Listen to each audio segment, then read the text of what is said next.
Assalamualaikum warahmatullahi wabarakatuh. Anak-anakku muslim muslimah, gimana kabarnya pagi ini? Insya Allah mudah-mudahan kalian tetap semangat untuk melaksanakan pembelajaran hari ini. Untuk akidah akhlak, kita akan belajar di bab 2 Asmaul Husna. Nah, kita buka anak-anak halaman 10. Kita lihat ada gambar apa itu? Ya, seperti gambar ada pohon dan ada buahnya ya. Itu seperti pohon pepaya. Tanaman mengambil makanan dari air, tanah. Tanaman mengambil oksigen dari udara. Matahari menyinari tanaman, tanaman menghasilkan biji-bijian dan buah-buahan. Siapa yang menyediakan kebutuhan tanaman itu? Ya, Allah mencukupi kebutuhan tanaman itu. Allah memberi rezeki pada tanaman itu. Hal itu karena Allah bersifat Ar-Razzaq. Ar-Razzaq adalah salah satu dalam Asmaul Husna. Ayo kita pelajari materi Asmaul Husna berikut ini. Asmaul Husna itu ada berapa anak-anak jumlahnya? Ya, betul, 99. Nanti kita belajari satu persatu ya, tapi yang penting dulu ya yang ada di buku kita. Kita mulai dari Ar-Razzaq. Allah bersifat Ar-Razzaq. Ar-Razzaq artinya Allah Maha Pemberi rezeki. Allah Subhanahu wa taala memberikan rezeki kepada makhluk-makhluknya. Akan tetapi mereka harus berusaha, rezeki tidak datang tiba-tiba. Manusia harus bekerja dan berusaha. Bekerja dilakukan dengan tekun. Dalam bekerja seharusnya tidak mudah menyerah. Sama kayak kalian ya, kalau orang tua kita bekerja, kalian harus belajar. Belajar tidak ada kata menyerah untuk menjadi sukses dan berilmu. Selain itu juga selalu bertawakal kepada Allah. Nah, sebagai muslim kita dianjurkan untuk berdoa supaya mendapatkan rezeki yang baik dan halal. Doa untuk mendapatkan rezeki yang baik dan halal apa anak-anak? Allahumma zukna rizqan halalan thayyiban mubarakan fi. Ya Allah, berikan kami rezeki yang halal, baik dan berkah. Nah, itu kalau misalnya untuk doa rezeki ya, ajarkan kepada, coba lihat ayah dan bundanya, coba dibaca untuk mendapatkan rezeki yang halal dan berkah. Nah, itu doanya ya anak-anak ya. Nah, lanjut lagi kita ke Al-Hamid. Al-Hamid artinya Allah Maha Terpuji. Agama Islam mengajarkan kepada kita untuk memuji Allah Subhanahu wa taala. Allah Maha Sempurna sehingga wajib kita puji. Allah menciptakan alam semesta untuk kita manfaatkan, tidak ada yang pantas kita puji selain Allah Subhanahu wa taala. Nah, ini ada firman Allah anak-anak, artinya dan Maha Kuasa. Dan Musa berkata, jika kamu dan orang-orang yang ada di bumi semuanya mengingkari atau nikmat Allah, maka sesungguhnya Allah Maha Kaya, Maha Terpuji. Nah, surat Ibrahim ayat 8. Berikut ini 4 jenis pujian. Pujian Allah SWT kepada dirinya, pujian Allah SWT kepada makhluknya, pujian makhluk kepada Allah SWT, pujian makhluk kepada makhluk. Nah, keempat pujian itu adalah kepunyaan Allah Subhanahu wa taala. Tidak semestinya kita memuji kepada selain Allah Subhanahu wa taala. Nah, ini anak-anak kalau muji-muji selain Allah nggak boleh nak ya. Misalnya membesar-besarkan atau pokoknya kalau misalnya mengagung-agungkan, ya kita punya Tuhan ya hanya Allah. Allah telah mencukupi kebutuhan kita. Allah menyediakan udara untuk bernafas. Allah menyediakan air untuk minuman. Allah menyediakan berbagai macam hewan dan tumbuhan. Semua tersedia sebagai sumber makanan. Nah, ini dalam firman Allah surat Saba ayat 1. Segala puji bagi Allah yang memiliki apa yang ada di langit dan apa yang ada di bumi, dan segala puji di akhirat bagi Allah, dan Dialah yang maha bijaksana dan maha teliti. Nah, itu dari tadi dari Al-Hamid ya anak-anak. Sekarang kita lanjut ke Asy-Syakur. Asy-Syakur artinya Allah Maha mensyukuri. Allah Subhanahu wa taala mensyukuri hambanya yang selalu taat terhadap perintahnya. Hamba Allah yang taat akan diberi pahala. Itulah wujud mensyukuri yang dimiliki Allah Subhanahu wa taala. Firman Allah dalam surat Al-Fatir ayat 30, Allah tidak akan menyempurnakan pahala kepada mereka dan menambah karunia-Nya. Sesungguhnya Allah Maha Pengampun, Maha Mensyukuri. Surat Al-Fatir 30.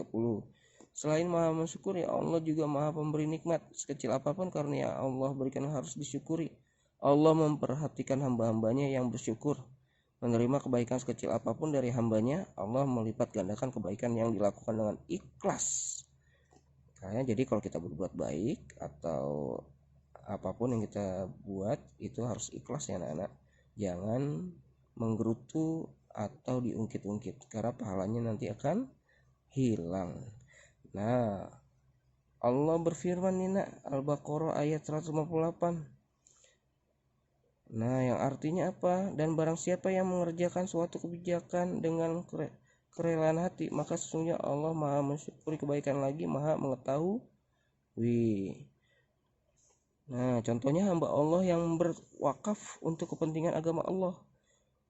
Allah akan memberikan pahalanya walaupun orang itu telah meninggal. Nah, wakaf kepada Allah artinya apa nak? Misalnya dia punya tanah diwakafkan untuk masjid yang terus-terus pahalanya akan mengalir ya.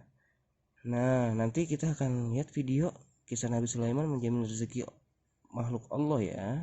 Nanti kita lihat videonya. A'udzu billahi minasy syaithanir rajim. Assalamualaikum warahmatullahi wabarakatuh, sahabat Cahaya Iman.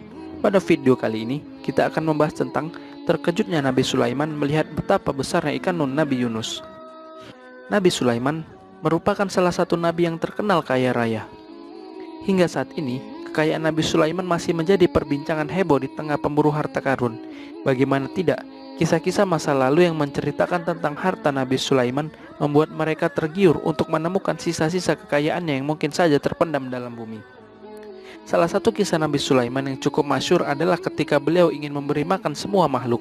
Ia berpikir jika kekayaan yang dimiliki terlampau banyak sehingga mencukupi untuk semua makhluk darat, laut, dan udara. Ternyata, makanan tersebut hanya cukup untuk makanan ikan saja. Kisah Nabi Sulaiman ini dicatat dalam kitab Duratun Nasihin fi Al-Wa'izin wa Al-Irsyad karya Syekh Utsman bin Hasan bin Ahmad Asy-Syakir Al-Khawabawi. Beliau merupakan ulama yang hidup pada tahun 13 Hijriah. Salah satu kelebihan Nabi Sulaiman adalah diberikan oleh Allah Subhanahu wa Ta'ala kekayaan dan kekuasaan yang seluas-luasnya kepadanya. Tidak hanya berkuasa atas manusia, Nabi yang mampu berbicara dengan hewan ini juga menguasai bangsa jin dan hewan. Bahkan ia juga mampu menguasai angin dan mengatur pergerakannya. Kendati diberi kekayaan berlimpah ruah, Nabi Sulaiman tetap menjadi hamba yang taat kepada Allah sekaligus senantiasa bersyukur kepadanya. Pada satu ketika, beliau memohon kepada Allah untuk membagi-bagikan rezeki seluruh makhluk yang biasa memperoleh rezeki dari Allah Subhanahu wa Ta'ala. Ia ingin melakukannya dalam jangka waktu 1 tahun penuh. Namun Allah Subhanahu wa Ta'ala tidak serta-merta mengabulkan permohonan Nabi Sulaiman tersebut. Allah pun menjawab, "Sungguh engkau tidak akan mampu." Nabi Sulaiman tidak patah semangat. Beliau kembali memohon untuk memberi makan semua makhluk, namun cukup untuk 1 hari saja. Maka Allah Subhanahu wa Ta'ala pun mengabulkan permintaan tersebut.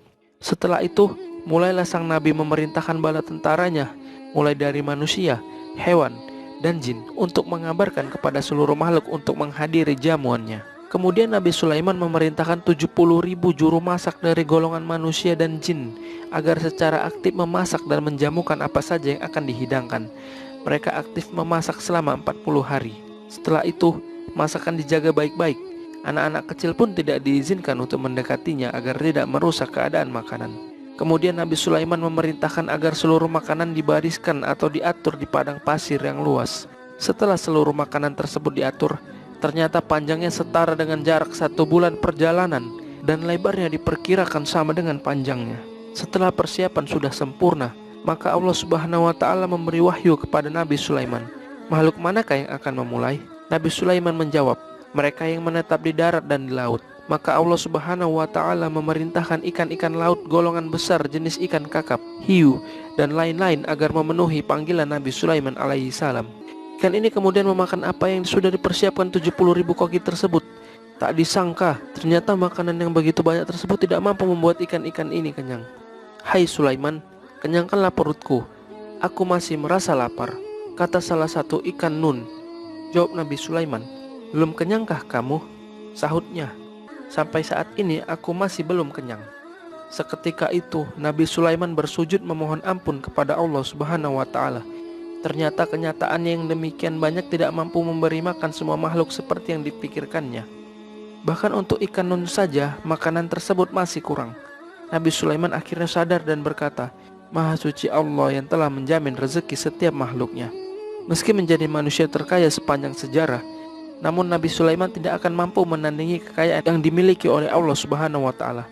Allah Subhanahu wa taala berfirman, "Dan tidak satu pun makhluk bergerak di bumi melainkan dijamin Allah rezekinya." Quran Surah Hud ayat 6. Sekian video kita kali ini. Jangan lupa like, komen, share, dan subscribe jika kalian suka dengan channel Cahaya Iman, Dakwah dan Sejarah Islam. Semoga bermanfaat. Assalamualaikum warahmatullahi wabarakatuh. Nah, gimana anak-anak? Sudah melihat videonya? Berarti Allah menjamin semua rezeki makhluknya. Bahkan Nabi Sulaiman aja tidak mampu ya untuk menjamin rezeki satu ikan, memberi makan satu ikan. Tidak kenyang-kenyang. Akhirnya apa? Nabi Sulaiman meminta maaf kepada Allah. Cukup sekian materi untuk akidah ya anak-anak ya. Nanti kita lanjut lagi ke materi berikutnya. Tetap semangat belajarnya. Jangan lupa sholat 5 waktunya. Assalamualaikum warahmatullahi wabarakatuh.